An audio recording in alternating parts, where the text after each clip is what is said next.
연휴로 많이들 출타한 것 같습니다.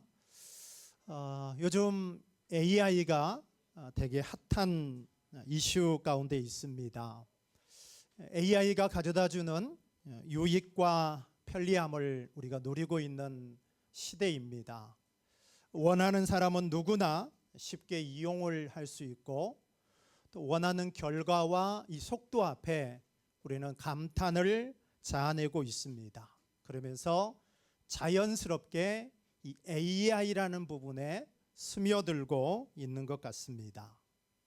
그러나 진리의 우물물은 길어내는 과정이 참 어렵습니다. 그리고 힘듭니다.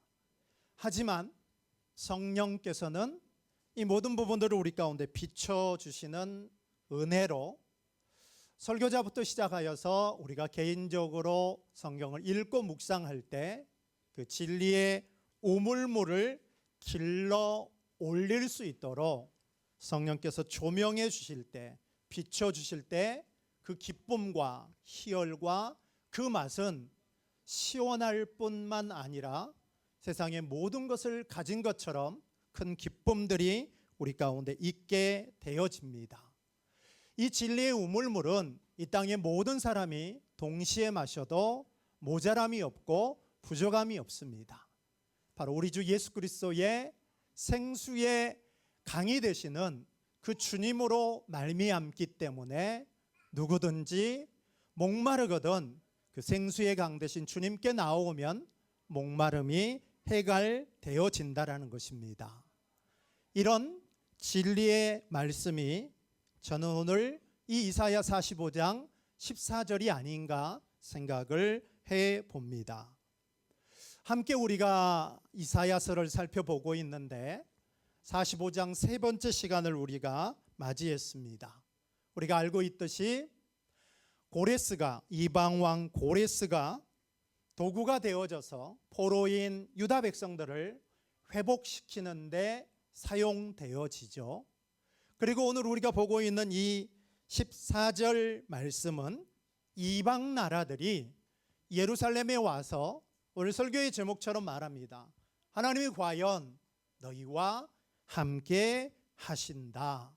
그 외에 다른 하나님이 없다라고 인정하고 있는 엄청난 내용입니다. 저는 이 말씀을 준비하면서 다음 절로 갈 수가 없어서 다음 절 말씀도 엄청난 말씀입니다. 15절을 잠깐 보면은 어떤 부분을 말씀합니까?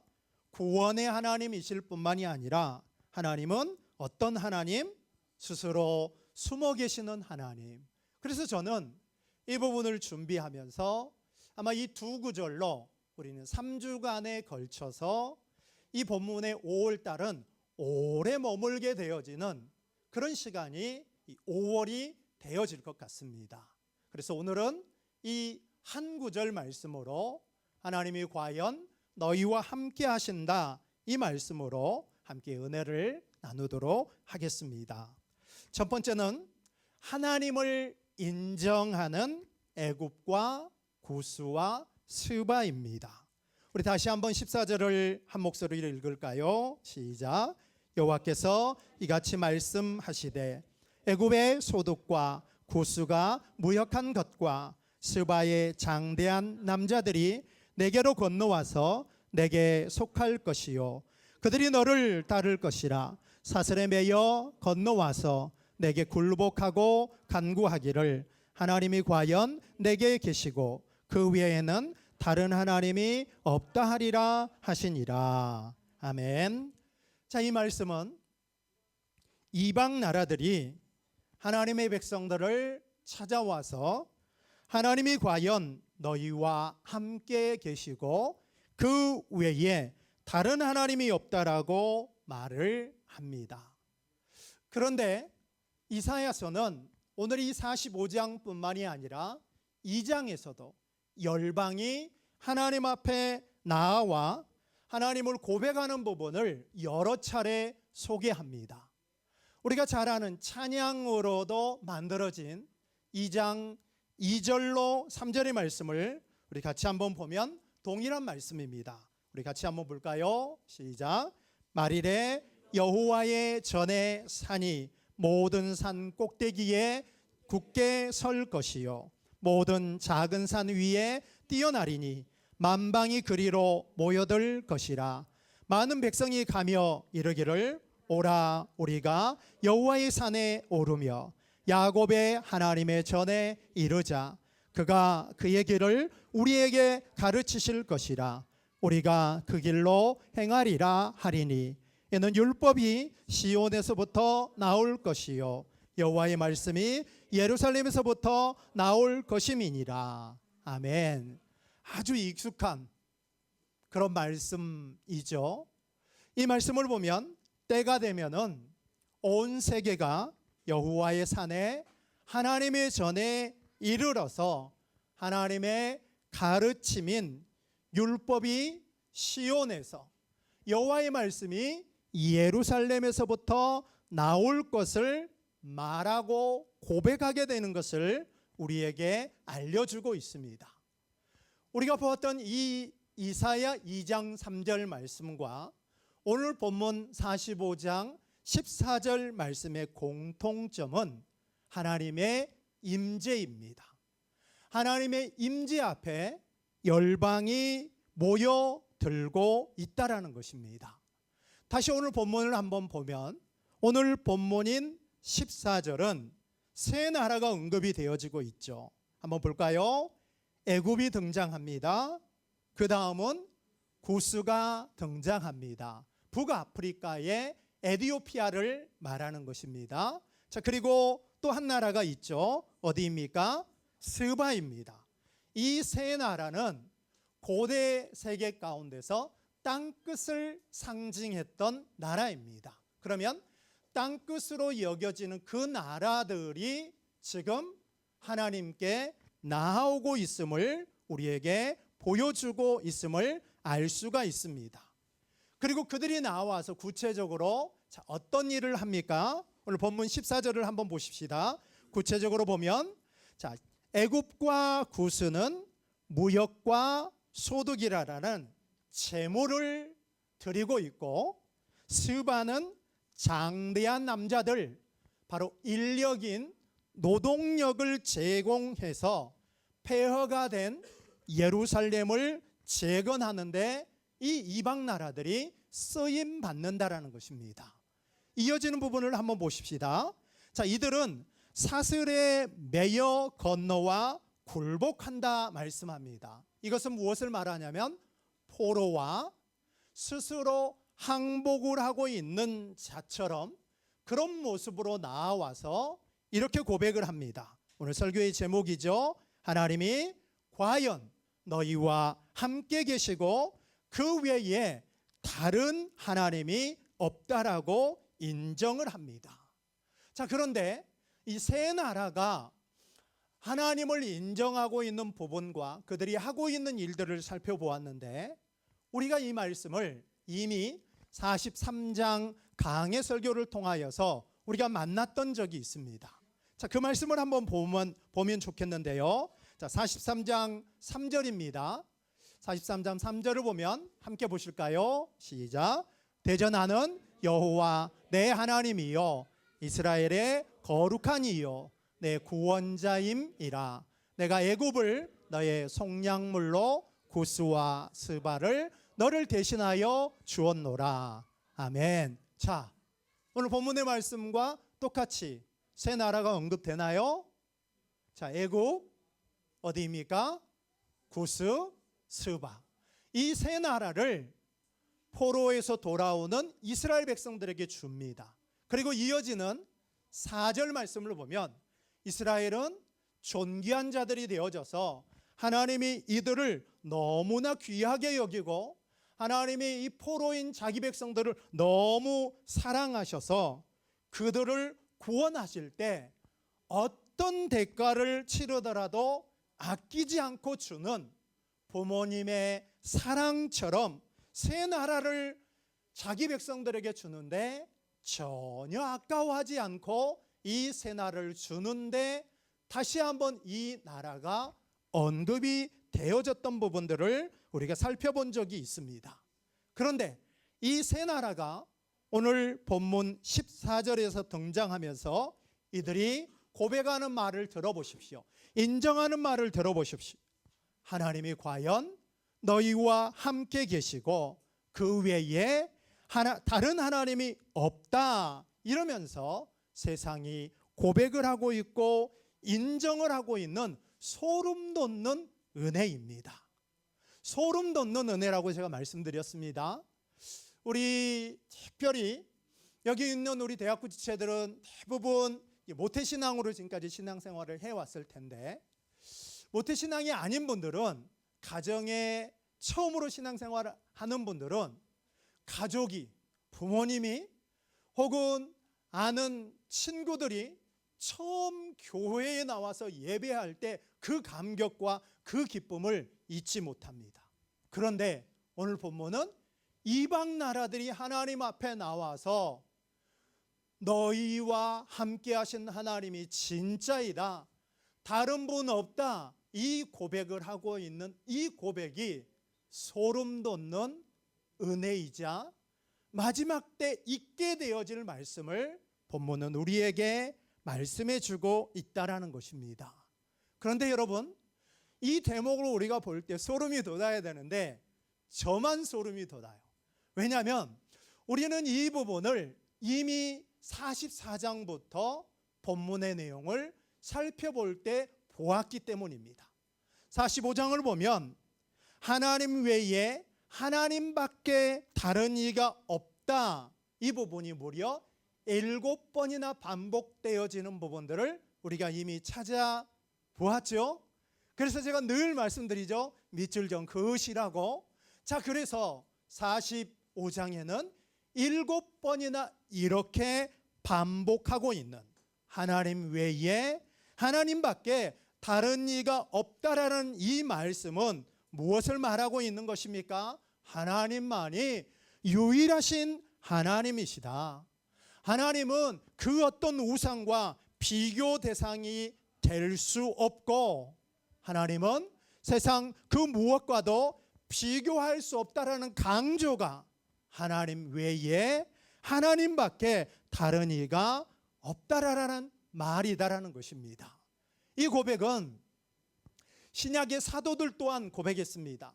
사도행전 4장 12절을 보면 다른 이로서는 구원을 얻을 수 없다라고 사도들 또한 분명히 밝혔습니다. 그렇습니다. 열방과 우리의 고백, 하나님 외에 다른 이가 없다라는 것을 이 시간 예배함을 통하여서 하나님 앞에 올려드렸으면 좋겠습니다. 우리 한번 따라할까요? 하나님 외에 다른 이 없다. 이 고백을 지금 하나님께서는 받으십니다. 여러분, 이 놀라운 사실을 스물이라는 20대 30대 때 우리가 이 부분을 깨닫는다라면 우리 인생은 바뀌어질 수밖에 없음을 저는 확신합니다. 사랑하는 여러분, 우리는 이 땅의 것들을 더 많이 소유하고 싶고, 이 땅의 것들을 가지고 싶고, 많이 보고 싶고, 많이 여행하고 싶습니다. 그래서 오늘도 아마 연휴이어서 많은 우리 지체들이 좀 보이지 않는 부분들이 있는데, 어디에 있더라도 예배할 것을 저는 믿고, 우리가 이 땅의 것들을 소유하고 또 누려보지만, 그러나 분명한 것은 무엇이냐면 이 땅의 그 무엇과도 하나님과 비교할 수 없다라는 것입니다. 돈이 좋을 수도 있지만 물질도, 성공도, 명예도, AI라는 새로운 세상도 하나님과 비교할 수 있는 것은 아무것도 없다라는 것입니다. 바라기는 오늘 본문의 45장 14절에 이방 나라들처럼 하나님이 과연 너희와 함께 계시고 그 외에 다른 하나님이 없다라고 인정하는 이 진리의 말씀을 먼저 이 자리에 예배하고 있는 우리들이, 믿음의 사람들인 오늘 나 자신이 이 놀라운 사실을 먼저 깨달아서 우리 마음으로 믿고 입으로 예수가 그리스도이다라는 것을 시인함으로 말미암아 구원에 이르는 이 놀라운 은혜가 우리 모두에게 있었으면 좋겠습니다. 믿음입니다. 바로 예수 그리스도를 믿는 믿음이 이런 결과를 가져다 주었다라는 것입니다. 우리와 함께 하시는 하나님을 세상이 보기 원하도록 우리가 그 통로가 되어져서 세상이 우리를 보고 그렇게 고백하는 것이죠. 너 보니까 하나님이 진짜 계시는 것 같다. 이런 통로가 되고 이런 인정함들이 내 주변에서부터 시작이 되어져서 믿지 않는 자들이 죽게 돌아오는 이 구원의 은혜가 되어지는 그런 통로들이 오늘 저와 여러분이 되어졌으면 좋겠습니다.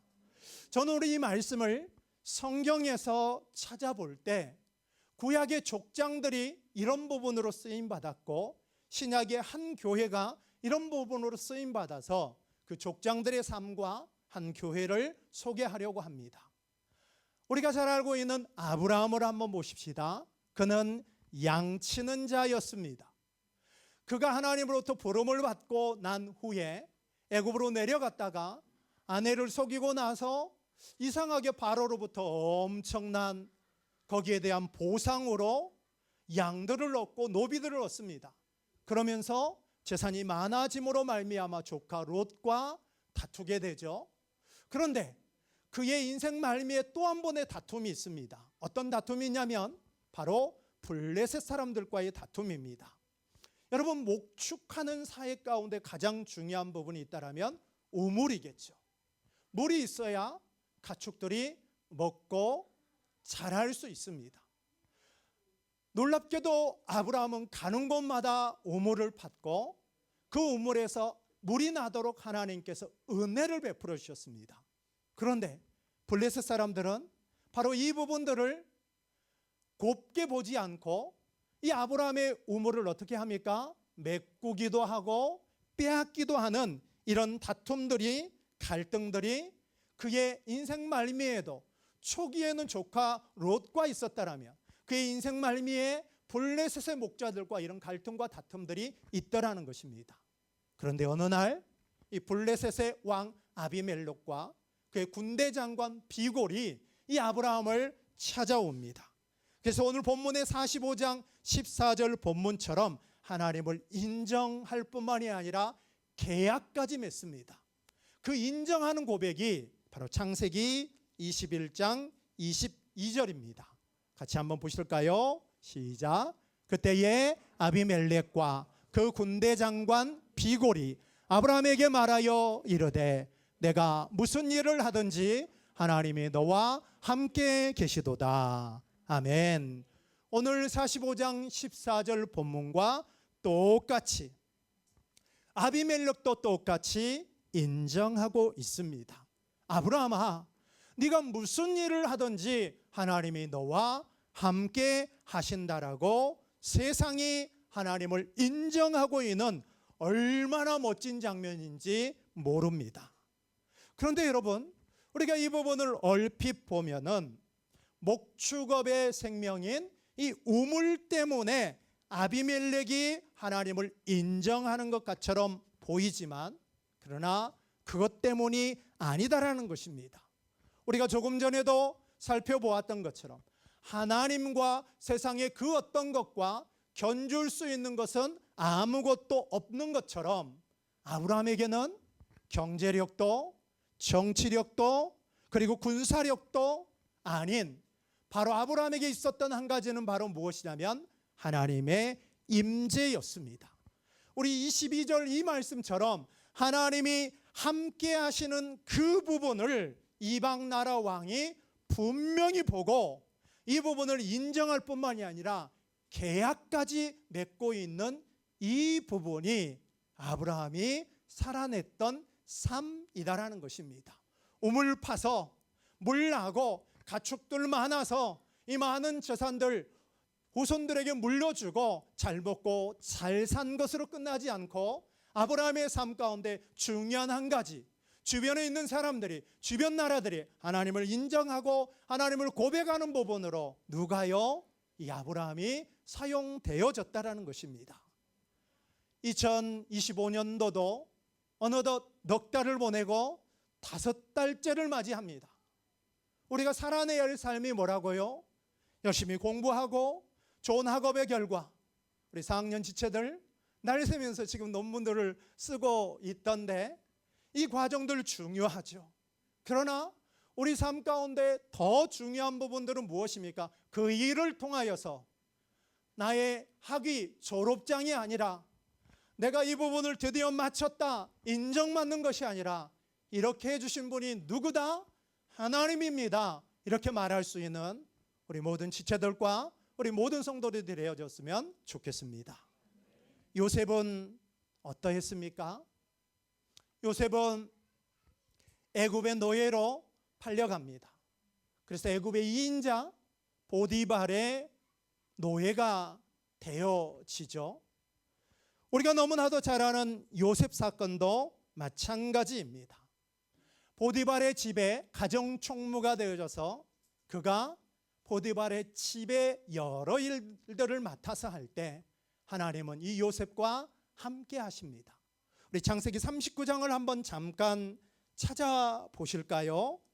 창세기 39장을 보면 39장도 하나님이 이 요셉과 함께 해주심으로 말미암아 그가 하고 있는 모든 일들이 형통케 되어집니다.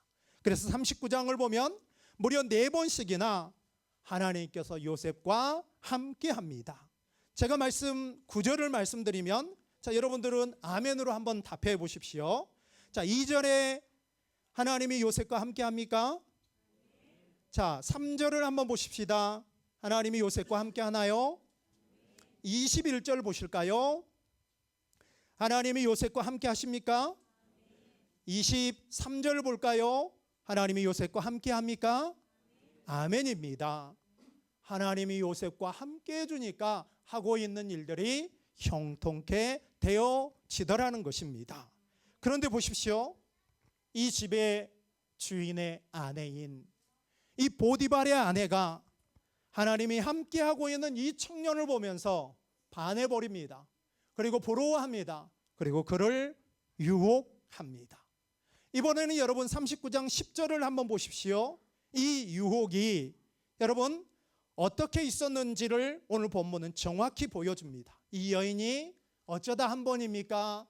날마다입니까? 날마다예요. 날마다 유혹을 하고 있는 이 부분을 여러분 우리가 주목해서 한번 보면서 함께 생각해 보았으면 좋겠습니다. 성경은 하나님의 사람들과 교회를 세상 사람들이 부러워하는 부분들을 우리에게 소개해 주고 있다라면 이 시대의 우리 믿음의 사람들은 믿음 생활하면서 세상을 바라보면서 많이 부러워하죠. 저도 그런 것 같아요.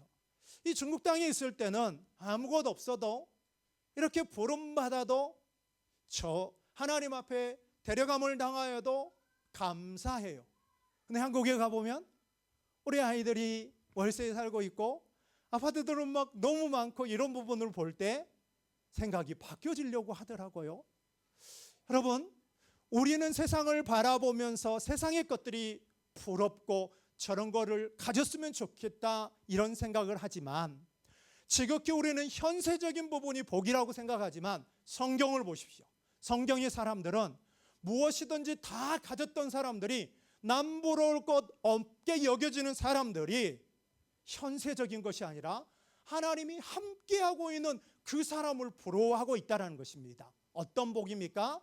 영적인 복들이 진정한 복인데 우리는 영적인 복은 그냥 뒤로 미루고 현세적인 복이라는 이 부분을 많이 소유하려고 해요. 다시 오늘 이 보디발의 아내를 한번 보십시다. 오늘 여러분 이 여인은 뭐가 부족했겠습니까? 남편이 성공한 애굽의 2인자입니다. 부와 명예 모든 것을 가졌지만 그러나 이 여인에게 없는 한 가지가 있습니다. 그건 바로 요셉과 함께 하시는 하나님의 임재라는 이 부분은 이 여인에게 없었다라는 것입니다. 그래서 요셉이 너무나도 멋있어 보였고 부러움의 대상이 되어졌다라는 것입니다.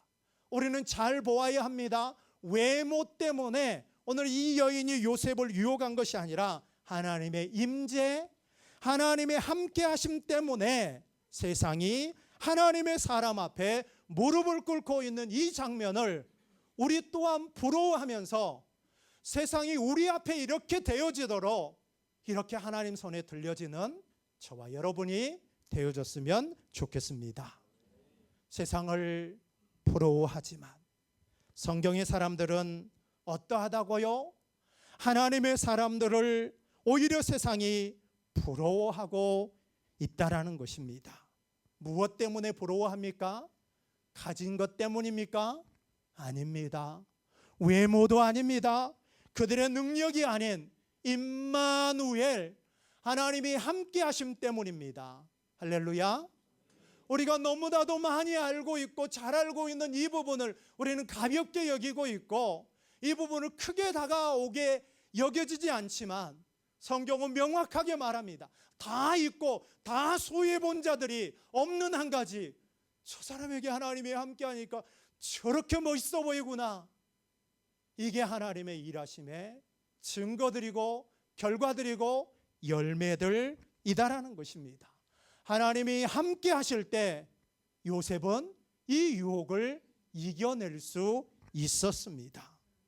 요셉은 분명히 외로웠을 것입니다. 그는 아버지의 사랑을 누구보다도 많이 받았잖아요. 사랑을 받아본 사람이 어떤 다른 사람이 자기를 사랑하려고 하는 이 부분, 그거를 밀어낸다는 것이 쉽지 않습니다. 어렵고 외롭고 괴로움의 상황 가운데 누군가가 다가와서 한마디 따뜻한 말 해주면 그 부분에 녹습니다. 어제 기사를 제가 하나 봤는데요, 40대 되시는 결혼하신 분이셨습니다. 근데 이분이 평생 남편에게 듣지 못했던 말을 AI를 통해서 들었답니다. 자기 상황을 쭉 말했더니 그 AI가 이분에게 위로의 말을 하면서 내가 여태까지 살아오면서 남편에게도 듣지 못했던 말을 너에게 듣는다고 하면서 눈물을 글썽였다라는 이런 부분을 기사를 통해서 들었습니다. 여러분, 우리 주변에 같이 밥 먹어줄 사람이 없고 우리 주변에 교제할 수 있는 사람이 없을 때 누군가가 우리 가운데 다가와서 따뜻하게 우리를 대할 때 우리는 그 부분을 밀어내지 못하고 우리는 그런 부분 앞에 선뜻 손을 잡을 수밖에 없는 것이 우리 인간의 한계이다라는 것입니다. 요셉은 더구나 나이가 어떻습니까? 혈기왕성한 젊음의 때였습니다. 그럴 때 그에게 유혹이 다가옵니다. 그녀의 말처럼 아무도 없어, 아무도 보는 이 없어, 이렇게 말했지만 그것은 유혹이었습니다. 그러나 정말 아무도 없었습니까? 이 여인의 입장에서는 아무도 없지만 요셉의 입장에서는 아무도 없는 게 아니라 누가 지금 이 모든 상황을 다 녹화하고 지켜보고 다 듣고 있습니까? 하나님께서 임재하시기 때문에 옛날 성경에는 내가 어찌 여호와께 득지하리이까 이렇게 표현하고 있지만 지금 우리에게 주어진 말씀은 내가 여호와께 죄를 지으리이까 하면서 그 유혹을 떨쳐버렸다라는 것입니다. 그렇습니다. 하나님이 함께 하시면 어떤 유혹도 이겨낼 수 있다라는 것입니다. 우리 가운데 물질적인 유혹이라든지 이 시험의 때 부정행위에 대한 유혹이라든지 아니면 이성 간의 유혹이라든지 이 모든 유혹을 떨쳐버릴 수 있는 비결이 바로 무엇이다고요? 임마누엘, 하나님이 함께 하실 때 이 모든 유혹을 떨쳐버릴 수 있다는 것을 기억하면서 특별히 젊음의 때 우리 2030 때 여러분들이 앞으로 살아내는 삶을 살아갈 때 얼마나 많은 수많은 다양한 유혹들이 있습니다. 그 유혹을 이길 수 있는 것은 우리의 인성도 우리의 경험도 아닌 무엇이라고요? 하나님의 임재하시는 임마누엘이다라는 거, 이거 잊지 마시고 수많은 유혹, 특별히 죄의 유혹을 우리가 임마누엘 되신 그 하나님이 함께 하심으로 말미암아 이겨낼 수 있는 그런 저와 여러분이 되어졌으면 좋겠습니다. 하나님이 함께 하시면 유혹도 우리 앞에 무릎 꿇는다라는 거 잊지 않았으면 좋겠습니다. 세 번째는 신약에 하나님이 함께한 안디옥 교회입니다. 우리가 잘 아는 것처럼 스데반이 순교한 이후에 하나님은 핍박이라는 이 도구를, 고통이라는 이 도구를 사용하여서 복음이 예루살렘에만 머물지 않고 이 복음이 이제는 예루살렘이란 장벽을 뛰어넘어서 사마리아, 심지어 안디옥 지역까지 이 복음이 전해지게 되어지고, 그리고 안디옥 지역에 이방인 교회가 최초로 세워지는데 그 교회가 바로 안디옥 교회입니다. 그러자 예루살렘 교회는 그 교회에 바나바라는 사람을 파송을 하죠. 바나바가 안디옥 교회에 도착하여서 다소에 있는 사울을 부릅니다. 그리고 그 두 사람이 1년 동안 그곳에 있는 성도들을 가르침으로 말미암아 세상으로부터 이렇게 불려지게 되죠. 그리스도인이라 불려지게 됩니다. 우리 사도행전 11장 26절을 한번 보십시다. 시작. 만남에 안디옥에 데리고 와서 둘이 교회에 1년간 모여 있어 큰 무리를 가르쳤고, 제자들이 안디옥에서 비로소 그리스도인이라 일컬음을 받게 되었더라. 아멘. 여기서 말하는 그리스도인은 지금 우리가 보고 있는 이사야 45장 14절 말씀처럼 예수 그리스도가 너희와 함께하는 거 우리가 분명히 보았다, 이 말과 똑같은 부분입니다. 그런데 여러분 보십시오. 이 말씀을 집중해서 한번 보십시다. 바울과 바나바가 세상으로부터 안디옥 교회가 그리스도인이라고 불려지게 되어졌는데, 그 비결은 바울과 바나바가 1년 동안 큰 무리들을 뭐 했기 때문이라고 말하고 있죠? 가르쳤기 때문이라고 말합니다. 동의하십니까? 자, 분명히 성경은 우리에게 말씀합니다. 물론 1년 동안 바울과 바나바가 가르치는 것만 했겠습니까? 다른 여러 활동들도 했겠죠. 그러나 성령은 이 누가라는 사람을 감동시켜서 이 사도행전을 쓸 때 그런 부분들을 기록하기보다는 핵심적이고 구원 얻는 데 가장 중요한 이 가르침이 더 중요하기 때문에 그런 부분은 생략하고 이 가르침이라는 부분들을 성경으로 기록하게 합니다. 그리고 그 가르침의 결과가 세상으로부터 예수를 따르는 자들, 예수를 닮는 사람들, 한국식으로 말한다면 저 예수쟁이들, 이런 사람으로 불려졌다라는 것입니다. 여러분, 여기 안에 비밀이 있는 것을 우리는 알게 되어집니다. 세상으로부터 교회가, 그리스도가 함께하는 사람들, 이렇게 불려지기 위해서는 중요한 게 무엇이냐면 가르침이다라는 것입니다. 오늘 저와 여러분은 가르침을, 저는 여러분들을 가르치고 있고 여러분들은 배우고 있습니다. 가르치든지 배우든지 해야만 우리 가운데 성장이 있는데, 오늘 여러분은 어떻게 하고 있습니까? 여러분, 이 부분이 왜 중요하냐면 마가복음을 보면 오병이어 사건도 똑같습니다. 우리는 오병이어를 기적, 배부름, 남겨짐 이 부분만 생각하지만 마가복음 6장 34절은 이렇게 말씀합니다. 큰 무리를 가르치시더라. 이 이후에 가르침 받기 위하여 그 광야에 몰려든 자들이 그 가르침이란 시간들을 가지면서 굶주렸을 때 생명의 떡이신 그 주님은 그 굶주린 자들을 먹이셨다라는 것입니다. 그러면 오병이어도 시작이 무엇이죠? 가르침입니다. 저의 사역을 돌아보았습니다. 제가 후회하지 않는 한 가지는 성경 공부를 가르치는 거였습니다. 다른 부분은 많이 못했죠. 우리 교회는 여러 부분으로 넉넉하지 못하기 때문에 외부에 좋으신 강사님들을 모시지도 못하고 여러 활동들을 못하지만 할 수 있는 것은 저를 갈아 녹이는 겁니다. 30대 때 제가 늘 말씀드립니다. 저 안 만난 거 감사하십시오. 그때는 제가 일주일에 성경 공부 4번 했어요. 예? 4번. 지금도 뭐 합니까? 일주일에 2번을 하고 있고, 그 코로나 시기에 저는 카페에서 지체들과 일주일에 2번씩 성경 공부를 멈추지 않고 해왔던 이 부분만큼은 하나님 앞에 서게 된다라면, 박 목사 뭐 하다 왔냐?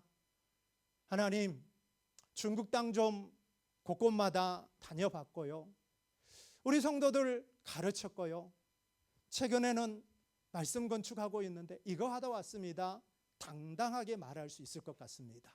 자, 다시 본문으로 돌아와 보십시다. 가르침을 받았기 때문에 오늘 안디옥 교회는 세상으로부터 그리스도인, 예수를 따르는 사람들, 그리스도에게 속한 자, 이런 말을 들었는데, 이 말은 조롱이자 동시에 세상의 인정이다라는 것입니다. 하나님이 함께 하시면 우리의 정체성이 그리스도인, 예수를 따르는, 예수 닮는 자들이 된다라는 것을 믿으시기를 바랍니다. 오늘 우리의 정체성은 무엇이다고요? 예수를 따르는 자, 닮는 자들이 우리의 정체성이다라는 것입니다. 아까 우리 살펴보았던 말씀, 하나님이 함께 하시면 무엇도 이겨낼 수 있다? 유혹도 이겨낼 수 있다. 하나님이 우리와 함께 하시면은 그것이 바로 우리의 무엇이다? 정체성이다라는 것입니다. 사랑하는 여러분, 여러 차례 말씀드리지만 우리가 몸담고 있고 섬기고 있는 교회 가운데 이런 변화와 이런 열매가 있도록 우리 기도하고 함께 좀 섬겨 나갔으면 좋겠습니다. 우리 20대 30대에게 이 교회를 섬겨가도록 실천신학의 현장을 하나님은 우리에게 허락해 주셨는데 너무 구경만 하고 있지는 않는지, 혹은 아직도 배움의 자리 가운데 움직이지 않고 있다라면 오늘 이 말씀이 우리 가운데 하나님의 음성이라고 여겨지고 순종하고 이번 주부터 화요일에 좀 나와서 배우십시오. 시간 안 된다고요? 홍천루로 오십시오. 그런 마음만 있으면요, 우리 가운데 세상으로부터 진짜 저 사람은 그리스도인, 이런 고백을 들을 수밖에 없다라는 것입니다. 우리는 그동안 증인의 삶을 살기보다는 너무 그 하나님의 영광을 가리지 않았는지 돌아보면서 이 부분을 우리 좀 회개하면서 안디옥 교회처럼 2030, 서른이라는 이 부분을 우리 이민사회와 우리 조국 교회 가운데 저 상해 우리 교회 봤더니 하나님이 과연 그들과 함께 하더라, 이런 인정함을 받을 수 있는 그런 상해 우리 교회가 되어졌으면 좋겠습니다. 기존의 교회들에게 도전을 줄 수 있는 교회, 그러기 위해서는 우리 많이 분발해야겠죠. 배우고 기도하고 예배하고 선교하는 이 부분 다시 한번 우리 열정내어 회복들 했으면 좋겠습니다. 제사장 나라의 삶 무엇입니까? 하나님 교본을 세상 가운데 비추는 삶입니다. 제가 이 삶을 살고 예수 닮음, 제가 요즘 참 약해져 있습니다. 왜냐하면 제가 몇 주 전에 이 시대 가운데 진짜 목사다운 목사가 되겠습니다, 그렇게 선언을 했는데 제 삶을 돌아보면 그런 부분이 안 되어질 때 그때 내가 왜 그런 말을 했을까? 이런 생각이 들지만, 그러나 제사장 나라의 삶을 살고 예수 닮음을 실천하려고 할 때 저도 사람인지라 지치기도 하더라고요. 영혼들을 품고 눈물과 기도로 포기하지 않고 구하지만 영혼들이 좀처럼 반응이 없고 변화되어지지 아니할 때 낙심이 되어지고 그들을 위한 기도가 멈추어지기도 했습니다. 그런데 오늘 이 45장 14절 말씀처럼 하나님이 과연 너희와 함께 계시고 그 외에 다른 하나님이 없다라는 하나님의 일하심을 믿기에 다시 이 말씀을 붙듭니다. 여러분은 어떻습니까? 이 시간 우리를 돌아보았으면 좋겠습니다. 나는 그리스도인인가? 예수를 따르는 사람이 맞는지 우리를 돌아보십시다. 세상은 우리를 통하여서, 우리의 말과 행동을 통하여서 하나님 그분을 볼 수 있기 때문에, 그렇다면 우리가 해야 될 부분은 바로 무엇이냐면 내가 죽고 예수 그리스도를 믿는 믿음으로 살아야 한다라는 것입니다. 예수만 따르는 그리스도인, 예수를 닮기 위해서는 늘 말씀드린 것처럼 자기를 부인하고 자기 자아를 십자가에 못 박아야 한다라는 것입니다. 내 뜻과 내 생각 죽이지 않고 내려놓지 않고 어떻게 하나님 사랑, 이웃 사랑을 할 수 있겠습니까? 우리는 하나님 사랑, 이웃 사랑만 하는 자들입니까? 그거를 뛰어넘는 원수까지도 사랑하려면 어떻게 해야 돼요? 나를 내려놔야 돼요. 날마다 십자가에 못 박아야 돼요. 친구들 사이 가운데도 내가 죽지 못하고 가정 안에서도 내가 죽지 못하기 때문에 사회로부터 교회와 우리 그리스도인들이 지탄을 받고 있는 것입니다. 그 비결은 바로 무엇이다고요? 내 자아를 십자가에 못 박고 내가 죽고 예수 그리스도를 믿는 믿음으로 살아가야 한다라는 것입니다. 하나님이 함께 하시지 않는다라는 말의 반대는 뭐죠? 다음 주에 우리가 살펴볼 숨어 계시는 하나님, 하나님의 부재. 사울 왕을 보십시오. 왕이지만 하나님이 함께하지 않습니다. 그런데 우리 시대 수많은 젊은이들과 수많은 사람들은 그렇게 살기를 원합니다. 왕이지만 하나님이 함께 없는 거 그거는 상관없어. 그러나 다윗 보십시오. 그는 도망다니는 자이지만 그는 하나님이 뭐합니까? 함께합니다. 하나님의 임재함으로 살아야 되지 하나님이 없는 하나님의 부재함으로 살아서는 안 된다라는 거 다시 한번 기억하시고 오늘 말씀 결론입니다. 자, 45장 14절 말씀은 열방과 세계가 하나님을 인정하고 있는 부분이지만 이 부분은 그림자입니다. 예표에 불과한 부분입니다. 애굽, 구스 그리고 스바는 실제 역사 가운데 예루살렘 재건하는데 이들이 사용되어지지는 않았습니다. 사용되어지는 않다가 이 약속과 그림자가 사도행전 8장에서 그대로 성취되어집니다. 에디오피아 내시가 오늘 이 예루살렘에 예배하러 왔다가 예배를 드리고 자기 나라로 돌아가면서 이사야 53장을 읽지만 이 말씀을 이해하지 못합니다. 성령이 빌립에게 임하여서 그 광야로 내려가라고 해서 내려갔더니 누구를 만납니까? 에디오피아 내시를 만나고 그가 읽고 있었던 그 내용이 바로 메시아이시고 고난받는 예수 그리스도라는 것을 그가 알게 되어지고 어찌 보면은 예표와 그림자만 붙들며 신앙생활했던 그 에디오피아 내시가 드디어 복음이시고 실체이신 하나님이신 예수 그리스도를 알게 되어지고 빌립에 의하여서 세례를 받고 에디오피아는 어떻게 해요? 더 복음화되어지는 그 부분으로 오늘 이 에디오피아 내시가 쓰임받게 되어지더라는 것입니다. 실제로 이방인이 신약 가운데 돌아오게 되어짐으로 성취되더라는 것입니다. 그러면 오늘 본문의 이사야 45장 14절은 결국 이방인이 죽게 돌아온다라는 이 부분에 대한 예표이고 그림자이다라는 것입니다. 오늘 저와 여러분도 이방인이었지만 우리 주 예수 그리스도 때문에 구원받은 백성, 하나님이 함께 하시는 백성이 되었습니다.